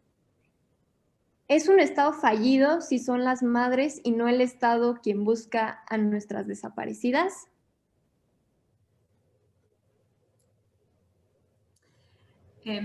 Bueno, si quieren, aquí empiezo yo. Básicamente, el papel de las madres y de las mujeres buscadoras, ¿no? Porque no son únicamente madres, ¿no? Son madres, son hermanas, son esposas, son hijas, las que primariamente están llevando estas acciones de búsqueda. Y pues son ellas las que han iniciado y han insistido, y por eso tenemos hoy una Comisión Nacional de Búsqueda, han insistido en que las autoridades no han realizado su labor y han evidenciado que sí se pueden llevar a cabo búsquedas, y son ellas las que han desafortunadamente empezando desde hace varios años a encontrar como estas fosas clandestinas y estos cuerpos, y que, en mi opinión, pues claro que representa un Estado completamente fallido, no solamente el que ellas estén tratando de realizar estas búsquedas, ¿no? Sino que ellas son las que realizan la investigación, ellas son las que recaban las pruebas, ellas son las que persiguen al Estado, que además en muchas ocasiones el mismo Estado las criminaliza y las persigue por estarlos evidenciando, ¿no? ¿Qué otra cosa? O sea, de Estado fallido podríamos estar hablando en mucho más, ¿no? Tenemos este operativo completamente fallido en el Culiacanazo, ¿no? Tenemos ejemplos de helicópteros que cayeron en Jalisco por parte del Cártel Jalisco Nueva Generación. Tenemos el tema de las autodefensas en Michoacán, que ayer, bueno, más bien justo hoy se acaba de publicar otra nota en la cual un nuevo grupo en Zitácuaro, que es por donde está la reserva de la mariposa monarca, se acaba de volver a armar porque no hay condiciones de seguridad, a pesar de que hubo, es más, la estrategia de militarización empezó en Michoacán, ¿no? ¿Y por qué hablamos de un Estado fallido? Porque no hay las capacidades dentro de nuestro sistema de justicia, es decir, desde la investigación, desde las policías, la procuraduría y posteriormente el sistema de justicia, no existen las capacidades técnicas, humanas, económicas. Recordemos que este año, por ejemplo, le acaban de recortar el presupuesto a todas las policías municipales, ¿no? Que deberían ser las primeras líneas de defensa, y es un círculo vicioso, porque entonces más y más vamos a estar dependiendo de la Guardia Nacional o precisamente de los militares por seguridad, ¿no? Porque es a lo único que le estás invirtiendo, ¿no? Y aún así no logramos tener condiciones de seguridad, ¿no? Otra característica que pasa por completo desapercibido fue las elecciones pasadas. Tuvimos 129 candidatos locales asesinados, ¿no? ¿Y por qué? Porque son los grupos de la delincuencia organizada los que están imponiendo estos candidatos, y si no es la persona que les gusta o no ellos, pues lo asesinan a alguien más, ¿no? Y ya empezamos a volver a ver este tipo de violencia.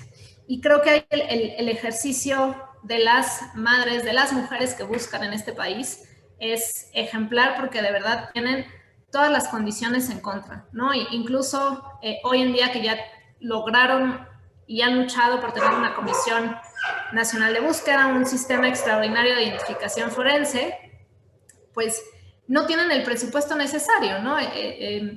La Comisión Nacional tenía 43 personas a su cargo, ¿no? 43 personas encargadas de buscar a más de 80,000 personas en todo el país, ¿no? Entonces, pues si eso no es tener un Estado fallido, yo no sé qué estamos esperando, si de verdad las imágenes que Hollywood nos ha sembrado de una guerra para poder decir que necesitamos de otro tipo de políticas públicas que traten de atender la gravedad del caso mexicano. Sí, súper de acuerdo. O sea, las madres y los colectivos de familiares son los que hacen todo el trabajo sucio aquí en México, y sí, los procesos de revictimización que sufren son constantes. Igual tenemos otra manita levantada de alguien que quiere hablar, entonces si le pueden abrir su micrófono, por favor. Hola, buenas tardes. Gracias por la plática, me encantó y muchas felicidades. Mi duda va más que nada para la primera parte de la plática en donde explicaban que justo el sistema de prohibición sí pone en un como estado mucho más vulnerable a la mujer, en donde se le criminaliza, y justo al final de la plática explicó Adriana que una de las posibles soluciones sería regular el consumo del cannabis, como para que este sistema de prohibición siga, o sea, bueno, deje de como que afectar de esta forma a las mujeres. Pero mi pregunta es, ¿y qué pasa con todas las demás drogas y con el tráfico en general? O sea, ¿cómo funcionaría? Porque al final, por ejemplo, en el ejemplo que puso de las mulas, al final también es por el tráfico de otro tipo de drogas. Y entonces, sí, se regula el consumo del cannabis o sea, y evidentemente hay o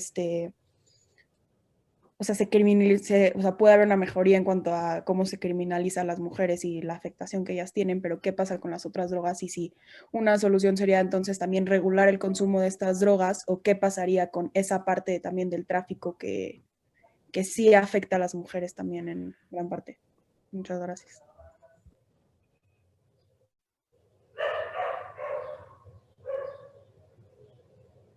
Ahí le pueden abrir el micrófono a Adriana. Gracias, Olga, por tu pregunta. Creo que es súper relevante. Puse el ejemplo del cannabis justo porque se está discutiendo hoy, pero totalmente de acuerdo, ¿no? Estamos como marihuanizando mucho el debate y realmente en las estructuras de criminales tenemos otras sustancias psicoactivas, ¿no? No olvidemos que Colombia es el primer productor de cocaína en el mundo y México juega un papel fundamental en el tráfico. Aquí también tenemos un problema de consumo de cristal supremamente grave porque el cristal afecta de formas diferenciadas a lo que hacen otras drogas. Tenemos otras sustancias más sintéticas que cada vez se van perfeccionando. Teníamos el tema de la heroína, pero que ahora está siendo sustituida por el fentanilo, que también es muy complejo. Y creo que también aquí tiene que ver con un cambio de paradigma regional y mundial, ¿no? Porque no olvidemos que la mayoría de las sustancias psicoactivas que se cultivan y que se trafican en los países de la región latinoamericana van a parar a Estados Unidos y van a parar a Europa. Entonces, yo te diría que tenemos que ir por todas las drogas y tenemos que hacer un consenso en relación con la regulación de esas drogas, no solamente en los países productores. No olvidemos que en el escenario internacional, por ejemplo, en Naciones Unidas, fue precisamente México, Colombia y Guatemala los que impulsaron en la comunidad internacional, bueno, esto no está funcionando y nos está afectando de formas desproporcionadas. ¿Qué hacemos, no? Los avances a nivel internacional son muy lentos, pero uno de los elementos positivos que ha tenido en el escenario internacional es que ya no hay consenso, ¿no? La prohibición era un consenso general y ya no lo es. Y lo vemos con países consumidores, por ejemplo, como Canadá, que ya reguló el cannabis. En el caso de Estados Unidos, no sé si supieron, pero en las últimas elecciones se descriminalizó, que eso es muy importante, ¿no? Descriminalizar, dejar de meter a la cárcel a las personas por posesión de drogas. En el caso de Oregon se descriminalizaron absolutamente todas las drogas. Aquí nos estamos peleando todavía de cuántos gramos de cannabis vamos a despenalizar, ¿no? Entonces creo que hay definitivamente, yo creo que hay que ser más ambiciosas en el de necesitamos una regulación, pero ojo, no lo es todo. En este momento, y Dani mejor que nadie lo sabe en el caso de Michoacán, o sea, no estamos hablando solo de drogas, estamos hablando de aguacates, estamos hablando de control territorial, ¿no? Que la política de drogas sin duda es la puerta, pero también tenemos que analizar e identificar las otras fuentes de financiamiento de los grupos de la delincuencia organizada, como decía, ni de los empresarios, del Estado, porque aquí, a diferencia de otros conflictos armados donde hay una posición política, aquí lo que estamos viendo es una posición de capital, ¿no? Y funciona muy bien el sistema de prohibición, porque el sistema de prohibición sube esos costos y permite mayores ganancias a todas estas estructuras. Entonces, coincido, Olga, en que tenemos que buscar la regulación de todas las drogas y también tenemos que buscar los cambios en el escenario internacional. Ahorita, ¿qué tan lento está en el escenario internacional? Que ya la OMS, la Organización Mundial de la Salud, dijo que el uso de cannabis para uso adulto no generaba daños a la salud y están viendo si los cambian de lista para la más restrictiva a la menos restrictiva. Ahí estamos, ¿no? Hay quien habla de tenemos que cambiar los tratados internacionales de política de drogas. Hay quien dice, y yo lo veo desde una perspectiva también más sencilla, es los tratados internacionales de derechos humanos están por encima de los tratados internacionales en materia de política de drogas cuando estos tratados vulneran derechos humanos. Entonces creo que hay un camino a nivel internacional por recorrer, pero definitivamente los cambios a nivel local son los que están impulsando un cambio en la narrativa. Gracias, Adriana. Y bueno, ya para terminar, hay una última pregunta, que es, ¿qué mensaje le darían a las estudiantes de Derecho que constantemente se enfrentan a maestros con cero perspectiva de género y sobre todo en clases como Derecho Penal? ¿Qué es lo que las estudiantes le deben exigir a estos profesores?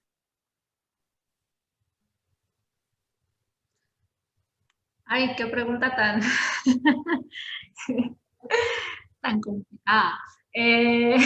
Y complicada porque, y no sé la experiencia de Estefanía o la Dradi, pero en mi caso creo que claramente recuerdo mis profesores de penal, porque obviamente pues ya traía la espinita todavía no sabía que se llamaban violaciones a derechos humanos, pero era un poco el luchar por las injusticias de las personas, ¿no? Lo que involucraba. Y lo primero que nos decían a las mujeres en el salón era, ustedes ni se preocupen porque, pues, o sea, ni traten de meterse al área de penal porque ustedes tienen corazón de pollo, ¿no? ¿Y qué van a hacer en el momento en que tengan que lidiar con una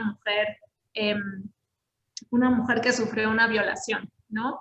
Y pues ahora sí que creo que era Hillary Clinton, y ahorita odio mi memoria que está cero funcionando, que decía que ella persistió y lo logró, o algo por el estilo. Pero pues, que nos viera el día de hoy, ¿no? Trabajando con violaciones graves, no solo de tortura sexual, sino de abuso sexual de niños en escuelas públicas, en casos de tortura, viendo descuartizados, teniendo que ver inhumaciones, casos de desaparición,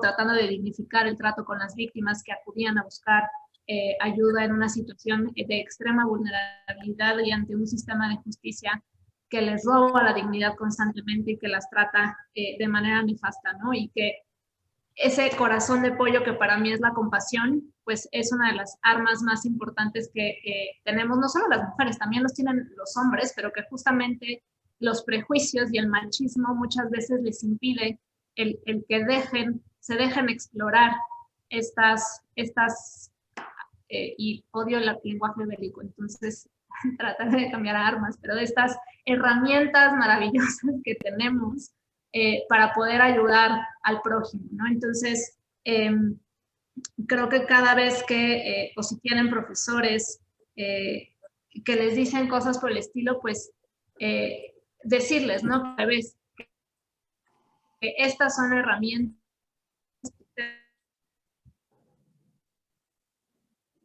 y que las van a poder utilizar y más en los que ustedes se quieren dedicar, ¿no? Y que no dejen que un señor detrás de su saco y su corbata les diga que no pueden dedicarse a un área específica, ¿no? Incluso desde casa, ¿no? Mi papá me acuerdo que alguna vez me regañaba y me decía que le hacía a los derechos humanos, me iba a morir de hambre, ¿no? Y pues aquí habemos 3 mujeres, 4, que nos hemos logrado dedicar al área de derechos humanos, cada una en ramas distintas y pues no estamos muriendo de hambre, ¿no? Al contrario, hemos logrado tener carreras exitosas y tratar de impulsar entre nosotras y a nuestras colegas, ¿no? Entonces, y pues también decirles a ustedes que aquí estamos, o por lo menos yo estoy aquí para lo que necesiten, ¿no? Creando redes.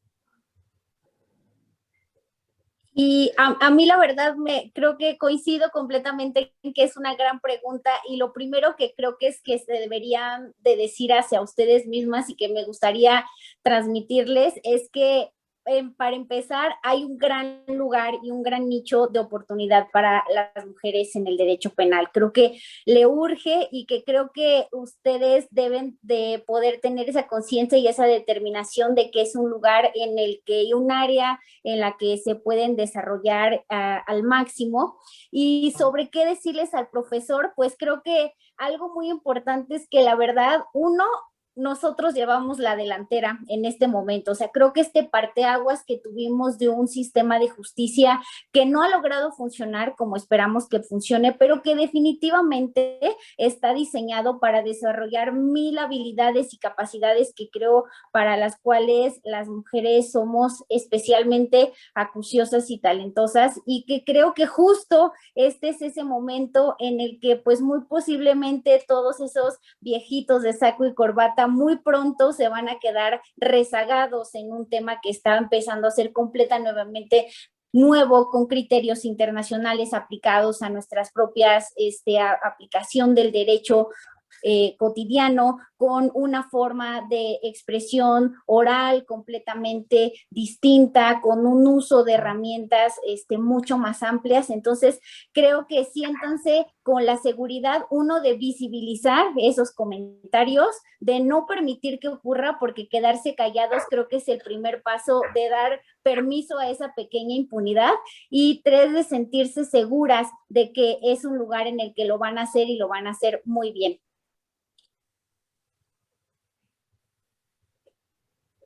No, pues reitero, no se queden calladas, ¿no? Yo creo que hace 11 años que salí a la Ibero fui testigo de muchas de estas violencias, porque son violencias, que se ejercen en contra de las alumnas de derecho. No se queden calladas ni callados a los hombres que también nos acompañan el día de hoy. No lo permitamos, ni tanto con los viejitos que llevan traje, ni con los jóvenes cool que también hacen ese tipo de comentarios. El derecho penal debería de ser una de las ramas del derecho en donde se tenga una perspectiva muchísimo más humana. Es la última ratio, ¿no? Es donde se priva de la libertad a las personas, pero que también hay una serie de dolores en relación de las víctimas. Entonces, todos y todas tendríamos que tener corazón de pollo al momento de trabajar temas de derecho penal para darle una perspectiva mucho más humana al derecho. Les invito también a que lo vean como una forma de vida, como dice Dani. Los derechos humanos están en todas las herramientas, en todas las ramas del derecho. Es una forma de vida. Y es una forma también de visibilizarnos como feministas, ¿no? Tenemos que romper el patriarcado dentro del derecho, y eso nos va a costar mucho trabajo porque es un sistema y es un ordenamiento jurídico, pero a mí me emociona ver a tantas mujeres jóvenes acá y que todo lo que están haciendo desde la vocalía de género, háganlo una forma de vida, ya sea que lo hagan desde organizaciones de la sociedad civil como nosotras, o en despachos, o como servidoras públicas. Creo que hay muchas oportunidades de que los derechos humanos sean la bandera y sean el cambio de la educación jurídica y también de la práctica jurídica. Entonces, también desde Elementa cuenten con nosotras para lo que necesiten, y muchísimas gracias por este espacio. Ay, muchas gracias a todas por sus respuestas. Sí, yo también les digo que definitivamente no se queden calladas, y que ya se va a caer y ya no va a haber espacios para ese tipo de profesores. También tenemos una última manita levantada, entonces si le pueden abrir el micro, por favor.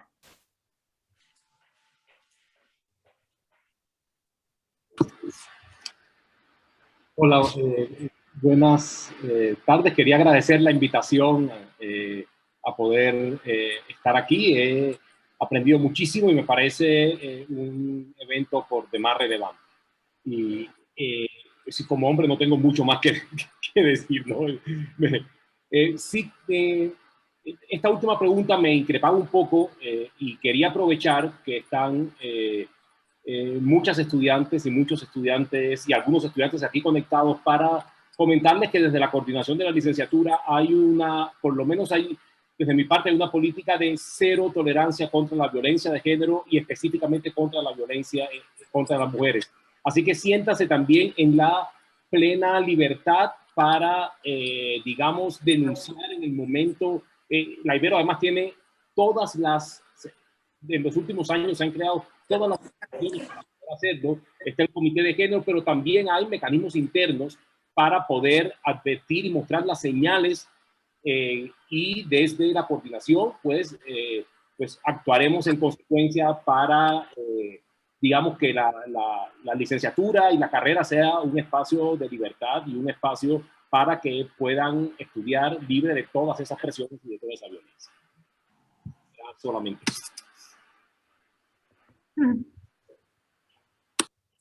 Pues muchas gracias.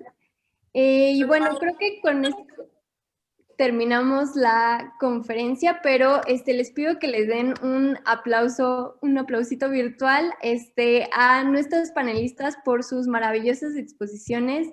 De verdad, muchísimas gracias y muchas gracias por haberme dejado participar con ustedes. También un aplauso a la vocalía de género, a Natalia, a Cintia, a Jimena. Muchísimas gracias por este espacio. Y igual no se pierdan las conferencias que vienen mañana y el viernes. Van a estar muy, muy buenas. Y pues entonces ya las estaremos viendo por acá. Muchas gracias. Un abrazo. Gracias a todas.